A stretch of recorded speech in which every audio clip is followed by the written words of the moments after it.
Hallmark Hot Takers. Welcome to episode 2 of season 5 of Hallmark Hot Takes.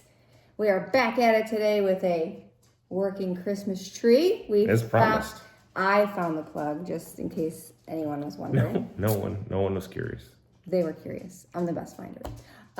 So this is Hallmark Hot Takes with Heidi and Jason, where we watch, rate, and review all of the countdown to Christmas movies from the Hallmark Channel. And here to explain our complex rating system is Jason. This is a candy cane based rating system where we each have the opportunity to award a movie half candy cane to 5 candy canes, and you combine the score out of a possible 10 candy canes. And those ratings are based on how much we liked or disliked this movie. So episode 2's offering is called Holiday Crashers, starring Lyndsey, Fonseca, Daniela Monet, Chris McNally, and Jag Ball, I believe is his last name. So we are going to meet Toni. What part of the show is this? Oh, this is the rapid recap. All right. We're going to meet Toni and Bri, who are lifetime besties.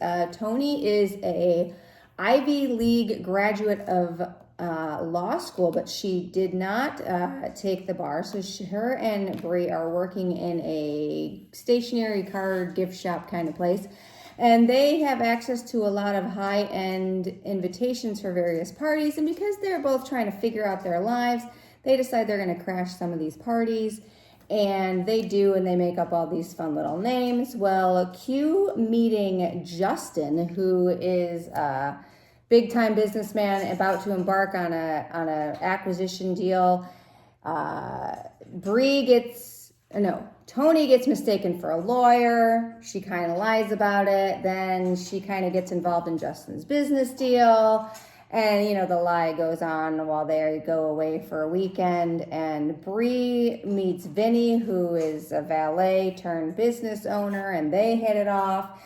And, of course, there's lots of lying, and there's a subplot with Toni's dad, who's an attorney, but she's kind of embarrassed about him. And then eventually all of Toni's lies catch up with her. And, of course, this is very upsetting to Justin, because not only did she lie to him, but she really kind of almost sank his business deal and, made things bad. So he tells her he doesn't want to have anything to do with her. And then we flash forward a year, and she has now taken the bar exam. She's working with her father. They've ironed out their differences. And Bri and Vinny are getting married.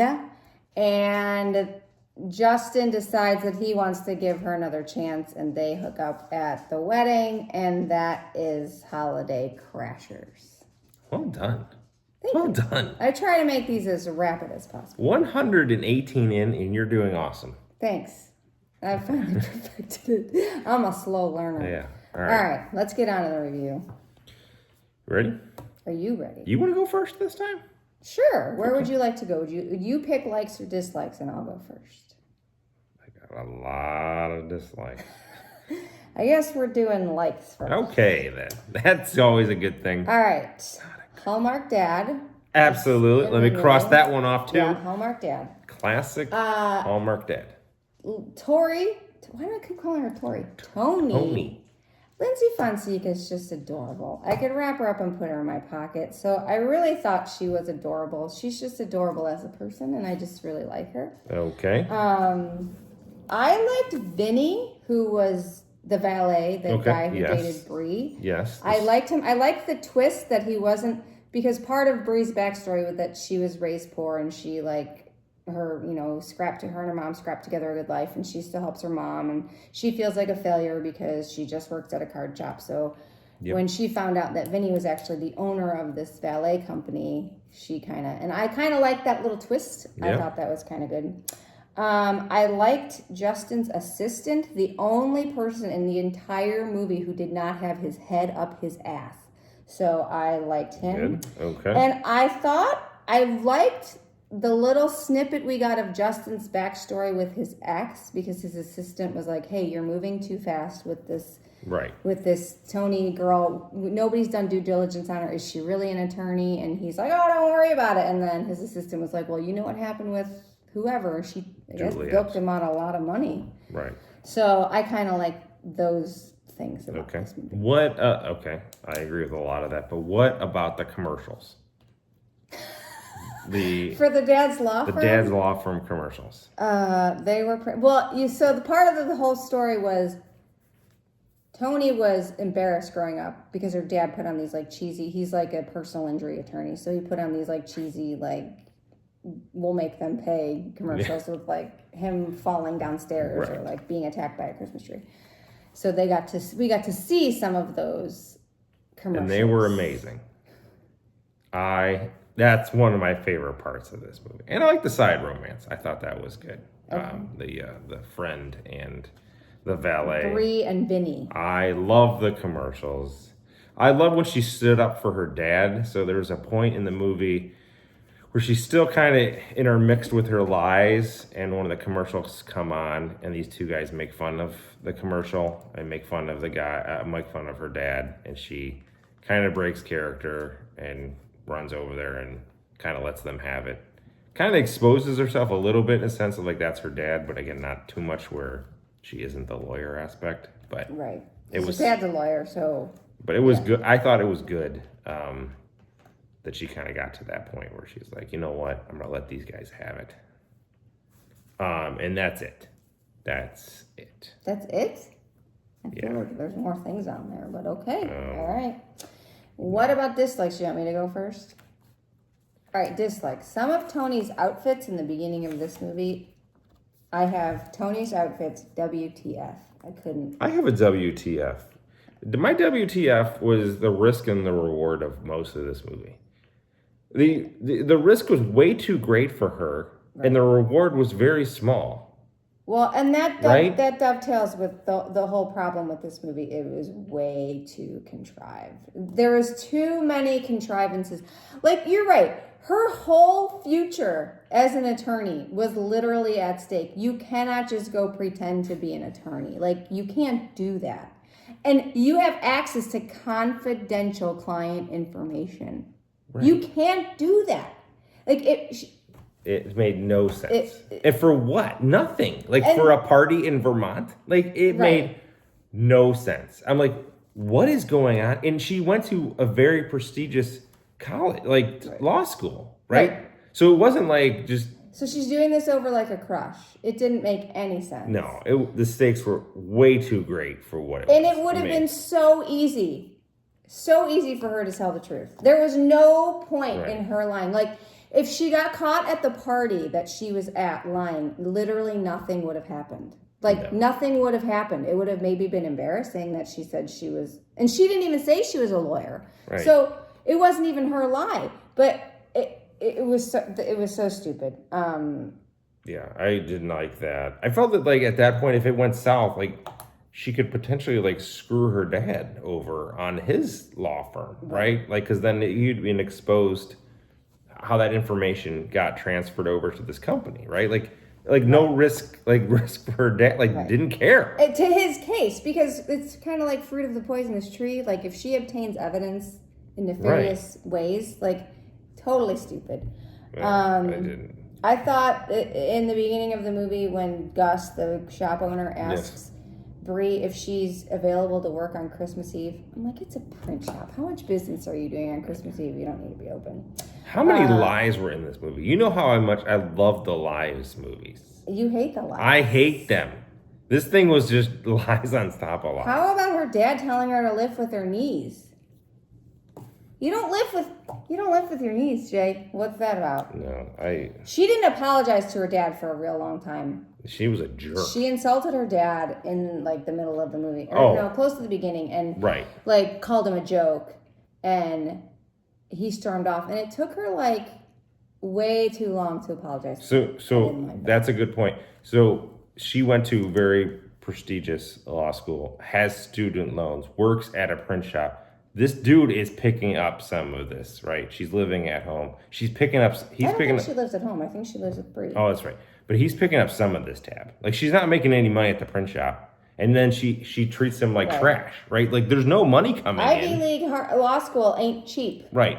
And then you treat your dad like trash, but what are you making? Like minimum wage at the print shop? Like, that's not paying the loans the law school. Right? Stop being it's a not. jerk. Everyone's due diligence in this movie was terrible. I mean, Justin literally just totally nonplussed about the fact that this woman that he did no due diligence on just was going to help him out with his case, and he didn't even was mad at his assistant for even hinting at the fact that maybe they should check this lady out to make sure she's legit. Are you kidding me? It made no sense. Bad lawyering and bad businessing. He's a bad businessman. Yeah, They're very fast and loose with these rules. I didn't. Justin hates his family. He won't go home for Christmas because he's jealous. He's jealous that his sisters all have families and he doesn't. Okay, fine. Like, I get it. Like, maybe you're jealous, but you don't not go see your family at Christmas. Like, that's shitty. Right. That just makes you shitty. And I mean, if your family did something, but he said, I love my sisters. They're all great. But I don't have a family, so I don't want to go spend time with my family. What the hell's wrong with you, Justin? Get your head out of your ass. Head in the ass. Yeah, he had ass head. He had ass head. Classic ass head. I didn't think some of the acting was really. I'm sorry, I hate to do this, but some of the we're not supposed to do that. No, not anybody's looks. Everyone was right. Perfectly I lovely. forgot that was the rule. That's the rule. The rule is I'm allowed to comment on bad hair, though. Okay, because sometimes bad hair, not the looks of the not individual. Physical. Okay, right? But bad acting, fair game. I'm not going to say who. But I'm just so then all say, four of these no. actors, no, they have no idea who you are trashing. This. I'm not it's trashing. It's not Lyndsey. Like, what if we had them on the show? Lyndsey, I'm kind of trashing your movie, but you can come on the show. Yeah.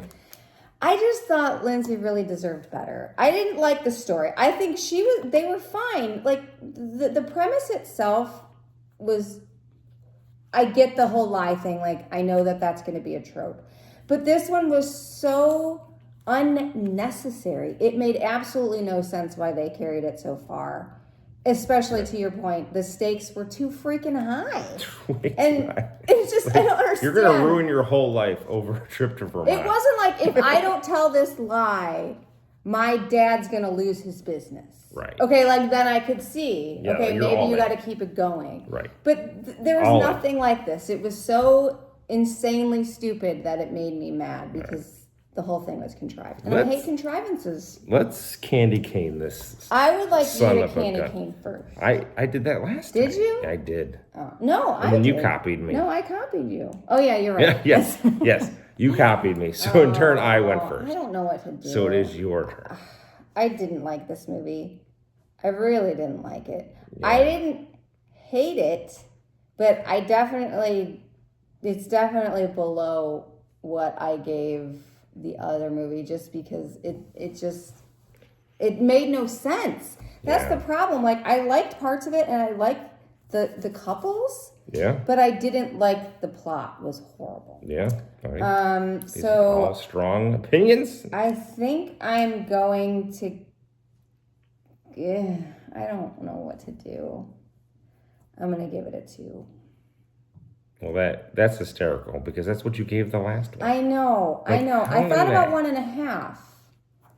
Maybe I should give it a 1.5. No, you've already locked in. Listen, I'm not locked in until the thing scrolls on the screen that says that's my vote. I would have scrolled the screen. All right, what are you going with?